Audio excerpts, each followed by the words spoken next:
سلام البنات، واش راكم؟ نتمنى تكونوا يا ربي لاباس. مرحبا بكم في وصفه اخرى من وصفات هنادي ولميا. كما راكم تشوفوا البنات، اليوم جيت باش نحضر معكم العسل، يعني طريقه سهله ومقاديره بسيطه ويتحضر في وقت وجيز. البنات كما راكم تشوفوا هنا انا عندي هذا الكيلو تاع السكر، يعني ما استعملتوش كامل، بقات لي منه كميه بالتقريب، استعملت واحده 850 غرام، يعني تحصلت على 2 علب تاع عسل. وصدقوني يا البنات غير يجي كيما اللي يتباع في المحلات، يعني نتيجته رائعه بكل صراحه. كما قلت لكم كما راكم تشوفوا البنات، يعني مقاديره بسيطه ويتحضر في وقت قصير. درك البنات حنروحوا للمقادير وطريقه التحضير على بركه الله. واول حاجه راح نبداو بها كما راكم تشوفوا البنات، حنجيب هنايا كما راكم تشوفوا البنات، انا هنا عندي 2 كاسرونات. في كل كاسرونه حنحط 2 كيسان تاع سكر. الكاسرونه الاولى كما راكم تشوفوا البنات عندي 2 كيسان تاع سكر، بسم الله. استعملوا اي كيله بغيتوها. والكاسرونه الثانيه ثاني البنات انا حنحط فيها ثاني حتى هي 2 كيلات تاع سكر.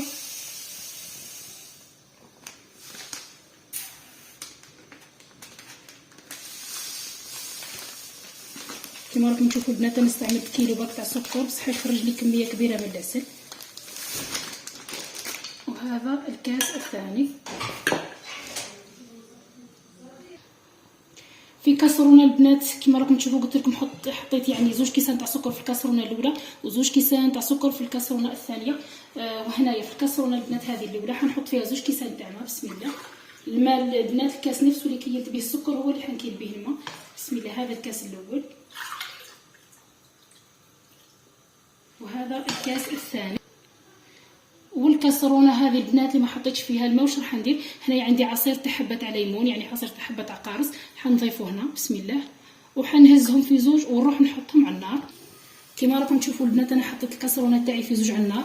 الكاسرونه الاولى حنذوب البنات حتى يعني نحرك بالمغرف. البنات استعملوا ديما مغرف يعني ملعقه خشبيه هكا باش ما يتحجر لكمش السكر، ونحرك حتى يذوب السكر تاعي. بالنسبه للنار البنات لازم تكون نار مهيله، يعني تكون نار متوسطه، ما ديروش نار قويه. كما راكم تشوفوا البنات يعني طريقته سهله ويتحضر في وقت وجيز. وبالنسبه للكاسرونه الثانيه اللي حطيت فيها غير عصير تاع حبه ليمون، البنات حطوها على نار تكون متوسطه وخليوها ما تحركوهاش. واذا كان حركتوها ديما استعملوا ملعقه خشبيه حتى يذوب السكر معاكم. يعني بالنسبه للسكر هذا البنات يعني نستناو حتى يتكرمل كيما نقولوا، ياخذ اللون. بالنسبه للون البنات نتوما تحكموا فيه، اذا كان بغيتوه لون غامق ولا لون فاتح. وكما راكم تشوفوا البنات يعني السكر راهو ذاب لي وبدا اللون يتكرمل كما راكم تشوفوا. درك انا نستنى حتى يذوب السكر تماما، يعني تاكدوا بلي السكر تاعكم ذاب. بالنسبه للون كما قلت لكم البنات نتوما تقدروا تحكموا فيه، بغيتوا لون فاتح كما هذا حتخليوه يعني الشكل هذا، بغيتوا يعني لون اغمق خليوه يزيد يغلي شوي. وبالنسبه للكاسرونه الاخرى البنات الماء تاعها بدا يغلي، مازال حنستنى حتى يعني يوصل درجه الغليان باش نضيفوا على الكاسرونه هذه.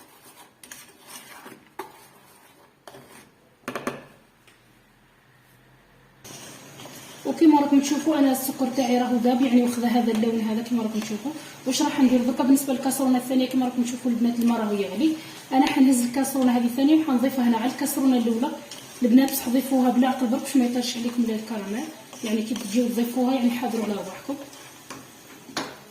واش راح ندير البنات؟ حنهز الماء اللي في الكاسرونه الثانيه وحنضيفو هنا، نضيفوه البنات بالتدريج بسم الله.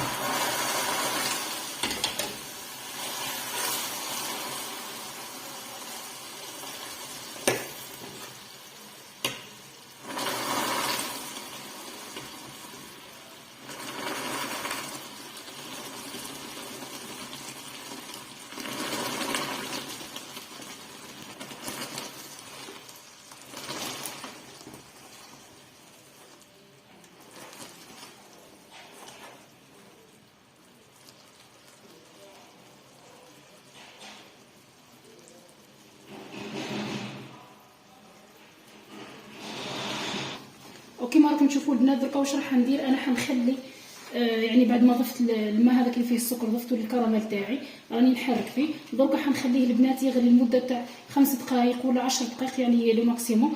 يعني كي تشوفوا بدا ثقيل، اذا كان بغيتوه يجيكم ثقيل بزاف خليوه بالتقريب 1 ل 10 دقائق، واذا كان بغيتوه شوي شوي 5 دقائق يعني تكون كافيه.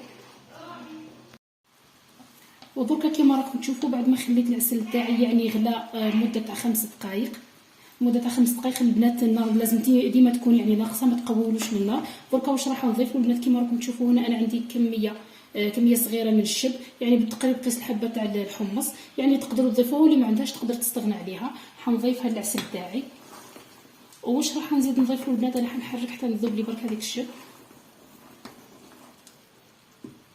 وهنا البنات كيما راكم تشوفوا عندي لافاني، حنضيف له مغرف تاع لافاني.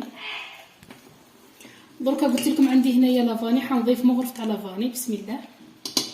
وحنضيف زوج مغارف ولا مغرف تاع ماء الزهر.